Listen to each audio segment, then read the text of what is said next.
दोस्तों नमस्कार। आज हम मशहूर लेखक धर्मवीर भारती के एक प्रसिद्ध उपन्यास गुनाहों का देवता पर थोड़ी सी बात करेंगे। दर्शकों को हम बताना चाहेंगे कि 60 के दशक में यह उपन्यास छप कर आया था। तब से लेकर अब तक इस उपन्यास के 100 से ज्यादा संस्करण प्रकाशित हो चुके हैं। यह उपन्यास तब भी लोकप्रिय था और आज भी लोकप्रिय है। अब धर्मवीर भारती हमारे बीच नहीं है, लेकिन जब तक वे जिंदा थे तब तक यही कहते थे कि उन्हें खुद नहीं मालूम कि गुनाहों का देवता लोकप्रिय क्यों हुआ था। भारतीय समाज जो जाति, धर्म, संप्रदाय, ऊंच नीच के बंधनों में बंधा हुआ समाज है, वहां स्वस्थ प्रेम का विकास संभव नहीं था। इसलिए भारत के तमाम स्त्रियों, पुरुषों, लड़के लड़कियों ने चंदर और सुधा के प्रेम में अपने प्रेम की परिणति और नियति की तलाश की।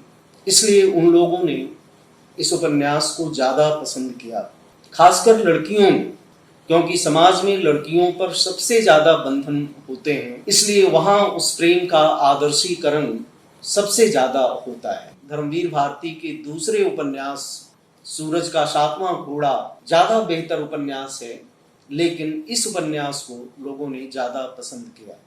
गुनाहों का देवता की लोकप्रियता का कारण इसका प्रेम है। प्रेम में वह क्षमता होती है कि वह मनुष्य को अपने साथ बहा ले जाता है। यही कारण है कि पाठक सुधा और चंदर के प्रेम में प्रवाहित होता चला जाता है, और अगर प्रेम में त्याग हो तो वह प्रेम को एक उच्च भाव पर ले जाता है। यह भाव हमें इस उपन्यास में मिलता है। यही कारण है कि यह एक लोकप्रिय उपन्यास रहा है। गुनाहों का देवता एक ऐसा उपन्यास है जिसमें हमें प्रेम एक उदात्त, सहज, सरल रूप में पढ़ने को मिलता है और जिसे हम अपने तकिए के नीचे दबाकर सोया करते थे।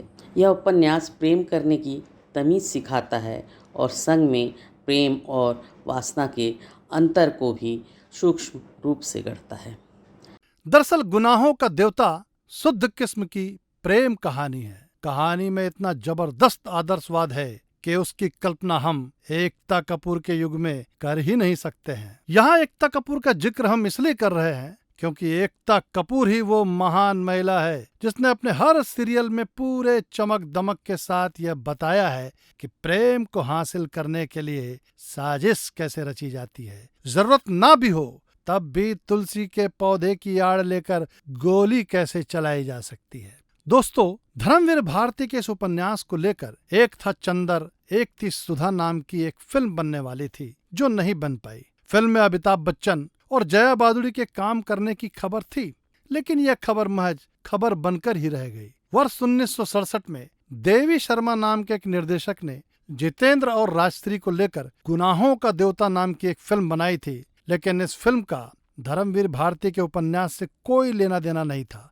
बस फिल्म का नाम ही गुनाहों का देवता था। अलबत्ता वर्ष 2015 में एक था चंदर और एक थी सुधा नाम का एक सीरियल अवश्य आया, लेकिन इस सीरियल को भी दर्शकों का अपेक्षित प्यार नहीं मिला क्योंकि सीरियलों में सास बहू और उनकी साजिश हावी थी। चलिए अब आपको इस उपन्यास की हम थोड़ी सी कहानी बता देते हैं। कहानी का मुख्य नायक है चंदर और नायिका है सुधा। चंदर इलाहाबाद में रहने वाले एक प्रोफेसर का सबसे प्रिय छात्र है और उनके घर पर बेरोक आता जाता है। प्रोफेसर साहब चंदर का कैरियर बनाने में लगे हुए हैं और उनकी बेटी सुधा चंदर से प्रेम करने लगती है। वैसे तो चंदर भी सुधा से प्रेम करता है, लेकिन अपनी मन की बात को कभी व्यक्त नहीं कर पाता। वह सुधा की नजरों में देवता बने रहना चाहता है। सुधा की कहीं दूसरी जगह शादी हो जाती है। इस बीच चंदर के जीवन में पम्मी नाम की एक दूसरी लड़की आ जाती है और एक समय के बाद आदर्श प्रेम अंततः दैहिक प्रेम में तब्दील हो उठता है। दोस्तों, धर्मवीर भारती के इस उपन्यास में प्रेम का अंतर्द्वंद तो है, आत्म बलिदान भी है, खुरदरे यथार्थ से दूर घनघोर किस्म का आदर्शवाद तो भरा ही हुआ है। लेकिन जब हम आज के दौर को देखते हैं तो पाते हैं कि उपन्यास के सारे पात्रों का प्रेम निहायत ही व्यक्तिगत है। इस प्रेम का कोई सामाजिक सरोकार ही नहीं है। खैर, उपन्यास के पात्र आपस में प्रेम तो करते थे। यकीन मानिए, अगर मोदी का युग होता तो उपन्यास के पात्रों का व्यक्तिगत प्रेम भी प्रेम नहीं रहता।